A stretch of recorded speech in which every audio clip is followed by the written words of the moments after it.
There's a certain kind of fear that doesn't scream, it whispers. It creeps in when the world is quiet, when you're alone with your thoughts, when something feels just slightly off, and you can't explain why.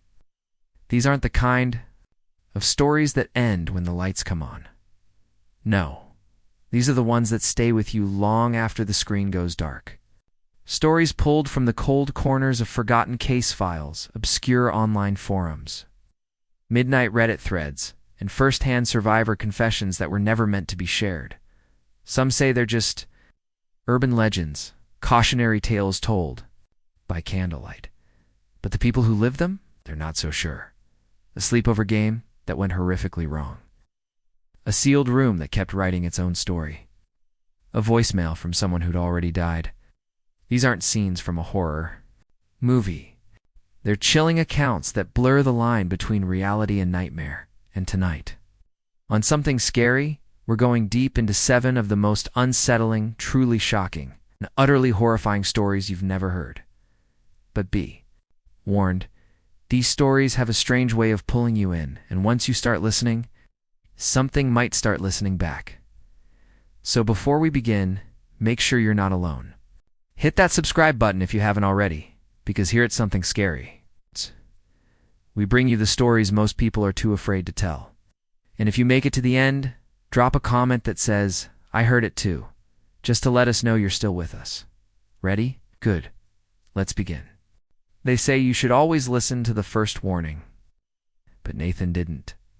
When he moved into apartment 3B on Chicago's North Side in March of 2018, it felt like a fresh start. Clean floors, modern kitchen, quiet neighborhood, and most importantly, cheap rent. That alone should have been a red flag. But Nathan had just gone through a brutal breakup. After sleeping on friends' couches for weeks, his place felt like a miracle. The landlord, a jittery, middle-aged man named Reggie, handed over the keys with a stiff smile. But before Nathan walked in, Reggie hesitated and said something strange. "Just don't try to fix the door across the hall. 3A stays locked. Always has." Nathan laughed it off. He figured it was just some maintenance thing. Asbestos, plumbing, whatever. It's not his problem. For the first few days, everything was fine, quiet, peaceful. The only weird thing, every night around 2:30 a.m., he'd hear this slow, rhythmic knocking. 3 bangs? Exactly. Always from the hallway. It's always at the same time. At first he thought it was pipes. Or maybe someone in another unit getting home late. But when he asked the neighbor below him, an older woman who'd lived there since the 90s, she went completely silent. She just shook her head and said, "No one's lived in 3A for years. Just ... ignore it." Nathan wasn't the paranoid type. But by the 4th night, the knocking changed. Instead of 3 knocks, there were 5, then 6, then scratching, then whispering. Faint, like a voice trying to get through layers of fabric. And it was always coming from directly behind his door. He tried brushing it off. He even downloaded a white noise app just to drown it out. But it only got worse. One night, he woke up drenched in sweat, convinced someone had been standing at the foot of his bed. The next morning, he found muddy footprints on the carpet, but only inside the apartment. That's when he decided to set up a camera. Just a cheap, motion-activated one. Pointed at the front door. Nothing fancy. He figured maybe he'd catch some maintenance guy messing with him or some creep from another floor. But when he checked the footage the next morning, what he saw made him physically sick. At exactly 2:33 a.m., the camera turned. On, there standing in frame, was Nathan. He was wearing his own clothes, but completely still. Unblinking, he stood directly in front of the lens, staring into it. For 6 hours, never moved, not even once. Then, at 8:33 a.m., the figure turned and walked backward out of frame. Like rewinding a tape in reverse, Nathan remembered nothing. Not a second of it. Shaken, he took the footage to Reggie, the landlord. Reggie barely looked at it before sighing and saying, "I told you not to mess with that door." That's when Nathan noticed something he hadn't before. Reggie's right hand was missing 2 fingers. When asked what happened, Reggie just muttered, "I tried to open 3A in 06. That was the first and last mistake I ever made. Nathan didn't ask any more questions. He broke his lease that same day and left Chicago entirely. But here's the thing. ... A month later, after he'd moved in with his sister in Austin, he got an email. No subject line, just an attachment. Single frame from his old apartment camera, the figure standing motionless in front of the lens. But this time, there was something new. In the reflection of the peephole behind him was a second face. Story 2. Whispers in the walls. There are things grief can do to the mind. It warps time, bends logic, makes you see and hear things that may or may not be real. That's what people told Helen anyway. After her husband Marcus died in a car accident, Helen moved to a remote property in northern New Mexico that they'd bought together just a year earlier. It was supposed to be their retirement dream, peaceful land, no neighbors, clear skies, and nothing but open desert for miles. But Marcus never got to see it, and Helen, well, she'd end up regretting she ever did. The first time it happened, she had just finished unpacking. The house was small, 2 bedrooms, adobe-style walls, thick to keep the heat out. That night, as she was trying to sleep, she heard what sounded like a whisper. Not outside, not in the room, but inside the walls. She froze, holding her breath, trying to convince herself it was just the wind or maybe some old pipes. But the whisper had cadence, rhythm, words it said. He never left. She turned on every light, checked every vent, corner, and crevice. Nothing. No animals. No drafts. Just silence and that thick, pressing feeling in the air like the house itself was holding its breath. The next day, she drove to town and mentioned it offhand to the gas station clerk. The woman behind the counter paused, then said, "That place sat empty for a long time. People say it's cursed. Last guy who lived there before you went missing. They never found a body." Helen laughed it off. It sounded like small-town gossip. But that night, the whispers returned, and this time they were clearer. She could hear her name. "Helen, Helen, don't go. He's here." Skin crawled.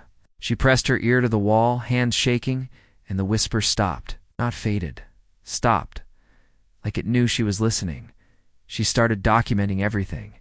Voice memos, scribbled journal entries, even drawings of what she thought the voice might look like, because somehow she had a mental image.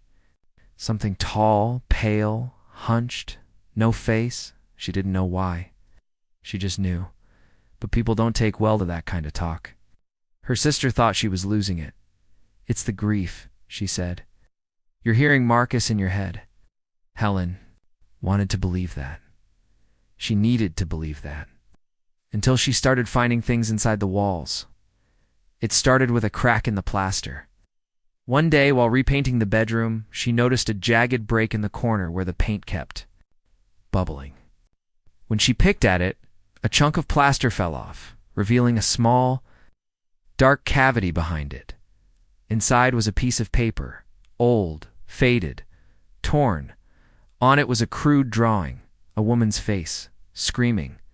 The paper was damp, smelled like rot. That same night, the whispers changed again, louder now, desperate, begging, "Get out, get out, get out," which she couldn't sleep. Every time she closed her eyes, she heard scratching behind the walls, not like mice, human-sized scratching, fingers against wood. She called a local handyman to check for mold or structural issues. He took one look inside the wall cavity and went pale. "There's something buried in here," he muttered. "You might want to call the police." They brought in forensic teams. The walls were opened up. And behind them, packed into sealed, soundproof voids, were bones. Human bones. At least 3 sets, they said. Possibly more. But the worst part. All the skulls had their jaws broken, as if someone had tried to silence them permanently. The media didn't pick up the story. No one could link the bones to any missing persons. No leads, no suspects. Just a house in the desert, filled with forgotten screams. Helen never went back. She moved in with her daughter across the country, and hasn't spoken publicly about it since. But last year, a new couple bought the property. Young, recently married, planning to start a family. They renovated everything. New walls, fresh paint, brand new floors. But just last month, the wife posted something to a private Facebook group.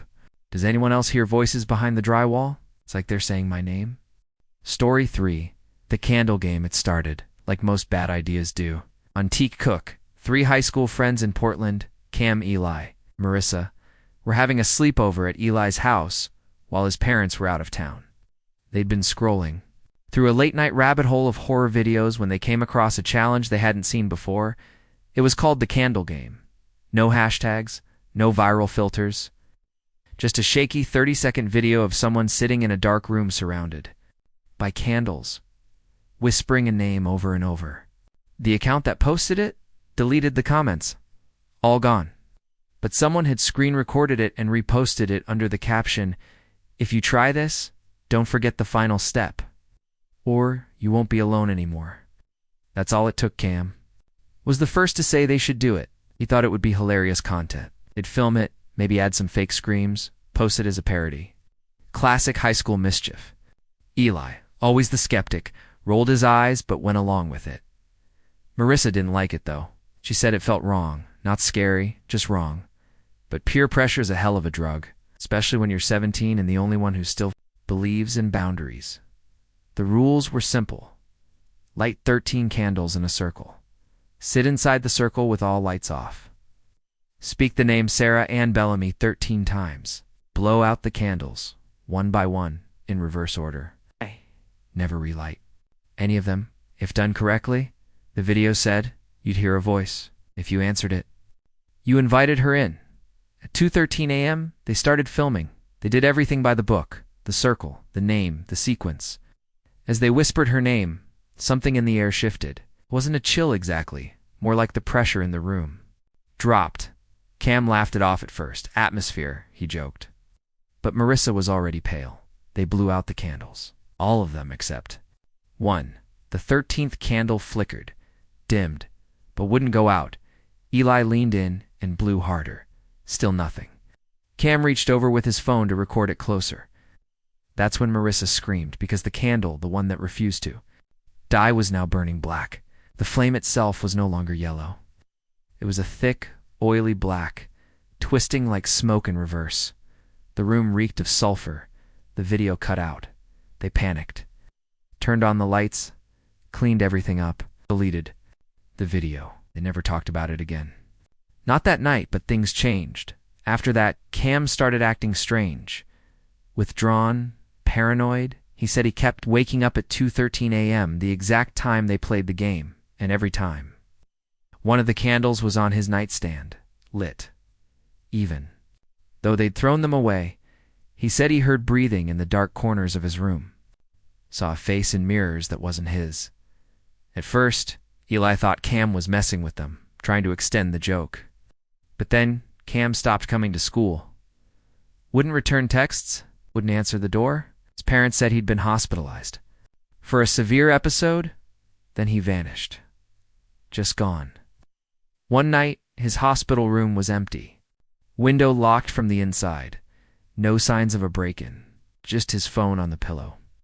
With a single video on the screen, it was a close-up selfie. Dark, grainy, with Cam whispering, "Don't forget the last step," and behind him, barely visible, was a figure. Female, tall, wet hair covering her face, standing inside the circle of candles, all of which were now burning black. Police never found Cam. No leads. No evidence of foul play. They ruled it as a possible mental health breakdown followed by disappearance. Marissa deleted all her social media accounts a week later. Eli moved away, changed schools. He's the one who later submitted the story to a private Reddit horror forum, anonymously. Said he'd only ever share it once, just to warn people. But here's the kicker. About a year later, a TikTok account with 0 followers posted a 15-second clip. It was just a dark room, 13 candles, and the audio repeating. A name over and over, Sarah Ann Bellamy. Sarah Ann Bellamy. The candle in the center burns black. Story 4. Don't look under her bed. Some warnings sound strange, even laughable. till you realized they were never meant to be funny. At Hillside Crest Nursing Home in Pennsylvania, most residents faded slowly, time chipped away at them in quiet ways. But then there was Mrs. Eleanor Boone. She'd been admitted after a fall, in relatively good health for someone her age, but she rarely spoke. Except at night, every single night, she'd lean over the edge of her bed and whisper into the floor. Not to the floor, into the space under her bed, like something was waiting down there. The nurses thought it was harmless. It's just dementia or old habits clinging on. She'd say things like, "Don't move while they're sleeping. I'll get angry."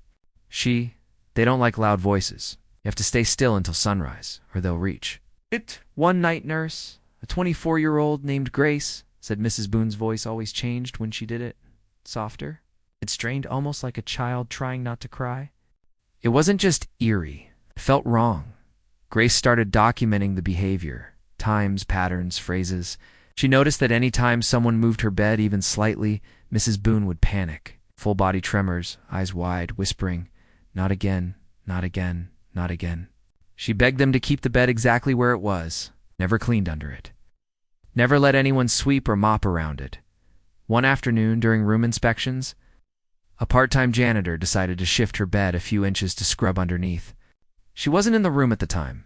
That night, Mrs. Boone screamed. Not a startled yelp, a blood-curdling scream that echoed through both wings. Ow. Staff ran in, thinking she was having a seizure or night terror. But she wasn't seizing. She was clawing at the floor, trying to get under the bed, sobbing. "Put it back. You moved it. I told you not to. They're awake now." They sedated her. When she woke up the next morning, she was silent, staring, motionless.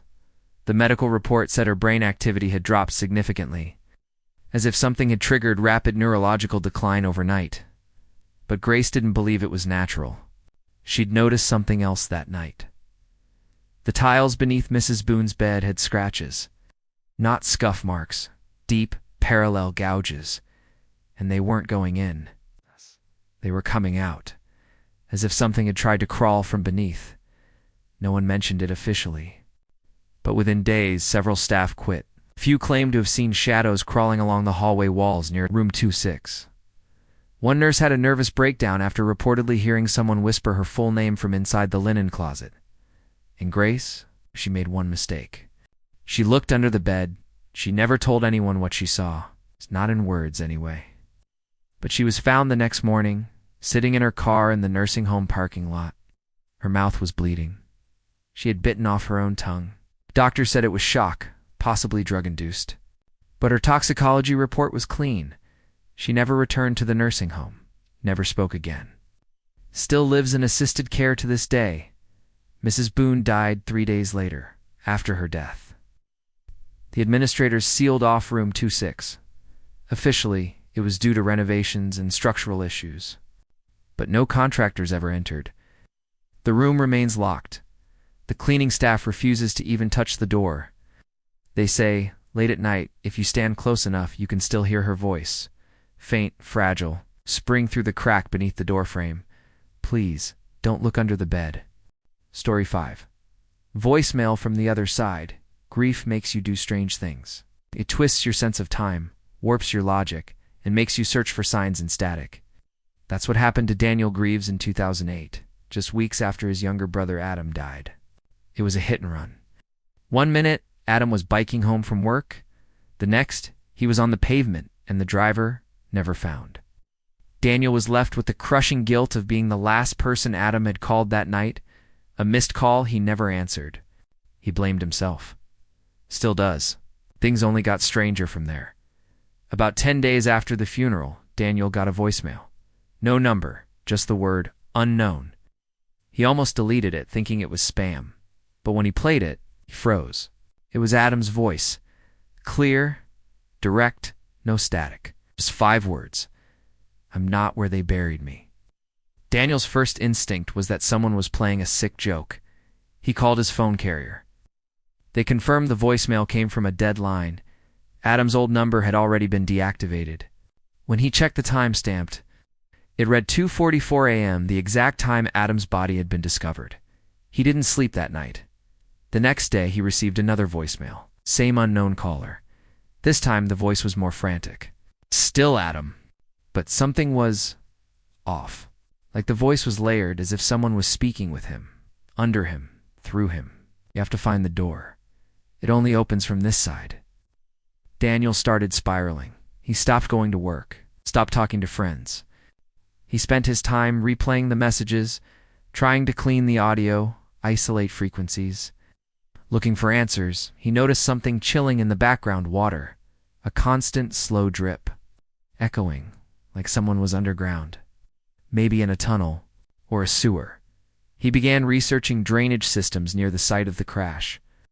His brother's accident happened near an old industrial bridge that had storm drains running beneath it.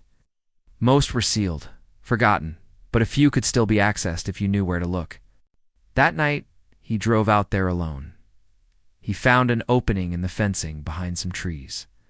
Climbed down, flashlight in one hand, phone in the other. The deeper he went, the colder the air became, and the dripping.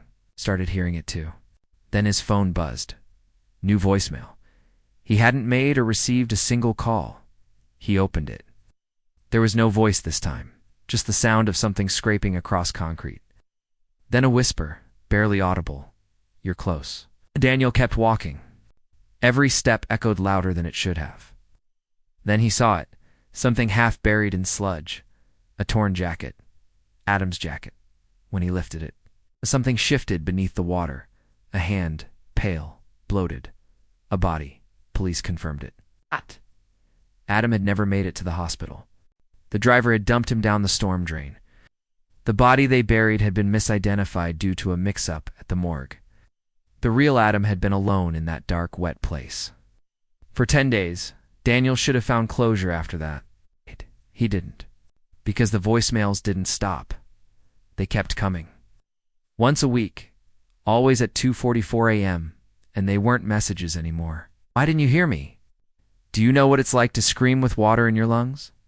If the dead can call, what happens when someone answers? Daniel's phone has no SIM card now. He's changed numbers, changed providers, moved across the country still. The calls come. Last one arrived 2 nights ago. It said, "You're next." Story 6. The locked room, St. Dunstan's Academy, sat on a windswept hill in rural Ireland, a place the fog rarely left and the sun rarely touched. It was a boarding school for the privileged, the troubled, and the forgotten. Stone halls, iron gates, rules carved in tradition. But one rule stood out from the rest. Do not enter room 313. It wasn't listed on the map. No students were assigned to it. The door was sealed with rusted iron bolts, and always locked 3 different deadbolts to be exact. Some called it the headmaster's old quarters. Others whispered it used to be a chapel. No one agreed on its purpose. But everyone agreed on one thing. The door hadn't opened in decades, until Molly Quinn got curious. Molly was 14, sharp, skeptical, and hated authority. She'd transferred midterm after a disciplinary incident at her last school and quickly became known for her bluntness. So when she first heard about room 313, she didn't get scared. She got interested. The other girls warned her. They said every few years someone tried to open it.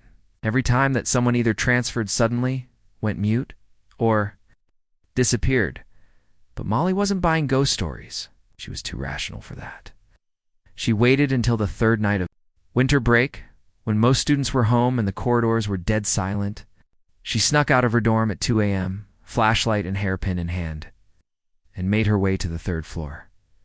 The door to room 313 was taller than the others, narrower, covered in scratches, as if something had clawed it from the inside.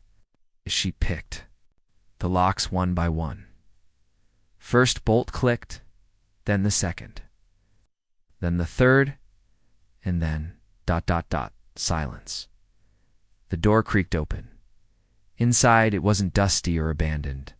It looked lived in, the bed made, a candle flickering on the desk, even the scent of burning wood in the air. But the room was empty. No one inside, or so she thought. When she stepped in, the door slammed shut behind her. She screamed, tried to open it, but but it wouldn't budge. The candlelight flickered violently, though there was no breeze. The air went ice cold. Then she heard it. Not footsteps, not breathing. Writing, the sound of a pen scratching across paper. She turned toward the desk. The candle cast a long shadow. On the wall, a human shadow, even though no one else was there. Then the pen lifted off the desk on its own and began writing in the open journal. For words, "You shouldn't be here." The room went black. They found her the next morning, passed out in the hallway outside room 313. Her hands were ink-stained, and clutched in her fist was a page torn from the journal inside.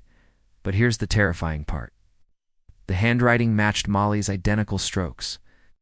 Exact pressure, even the little slant on her lowercase ts, but she didn't remember writing it, the page said. They never left the room, they just learned how to hide. Molly didn't speak for 3 days. When she finally came around, she begged to leave the school. Her parents withdrew her that same week, and she refused to discuss what happened. Ever. But the story doesn't end there, because every September since then, St. Dunstan's staff have reported the same thing. Someone finds an old journal page slipped under the third-floor hallway door. Always freshly written. Always in new handwriting. Different ink. But the same message every time. I looked inside. Now it's looking back. No one has dared unlock room 313 since. Though recently, a new student named Aisling found a skeleton. Key in her pillowcase. And a note with just one line. Do you want to know the truth? Story 7. The Director's Cut in 1992. Little-known horror film called The Gates Below began production in Los Angeles. It was supposed to be just another low-budget indie flick, forgotten actors, amateur crew, and a mysterious, reclusive director who insisted on being credited only as D. Wallace. No one had heard of him before, and no one's heard from him since.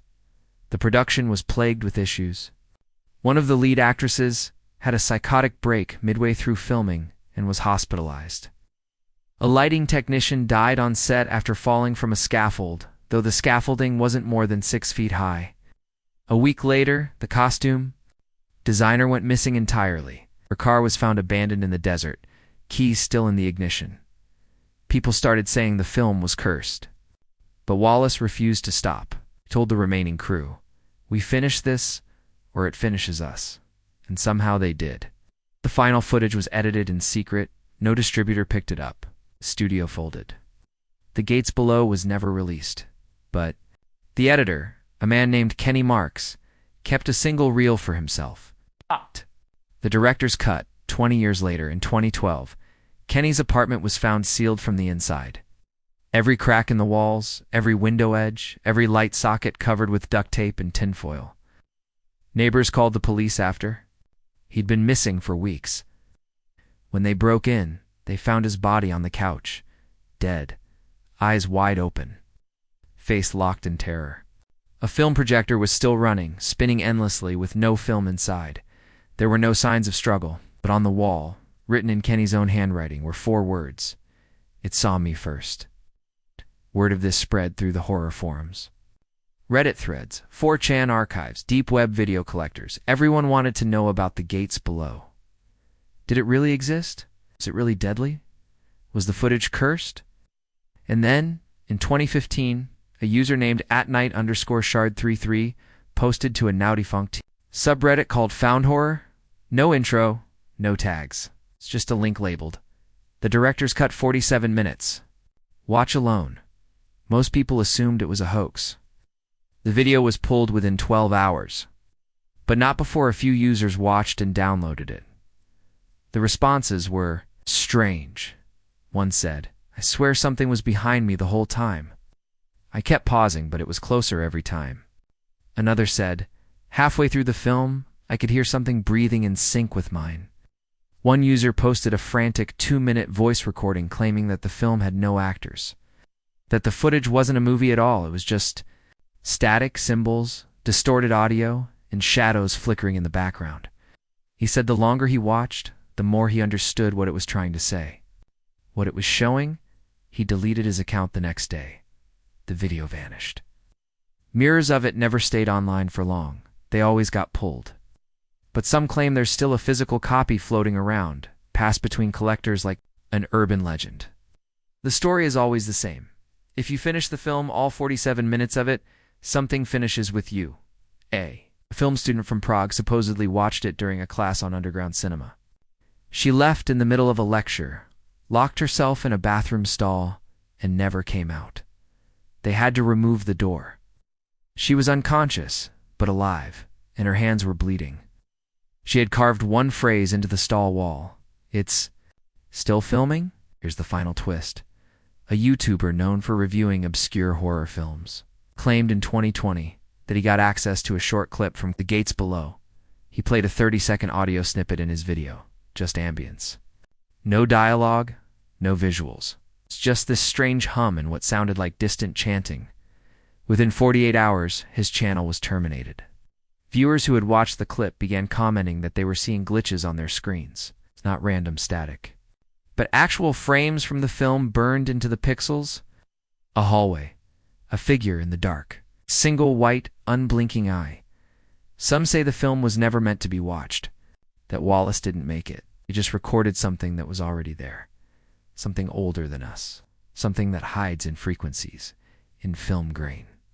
In the space between shadows, there's still one known copy, a hard drive held by a retired film archivist in Milwaukee, but he keeps it in a locked box, under concrete, inside a safe. He says he's never watched it and never will.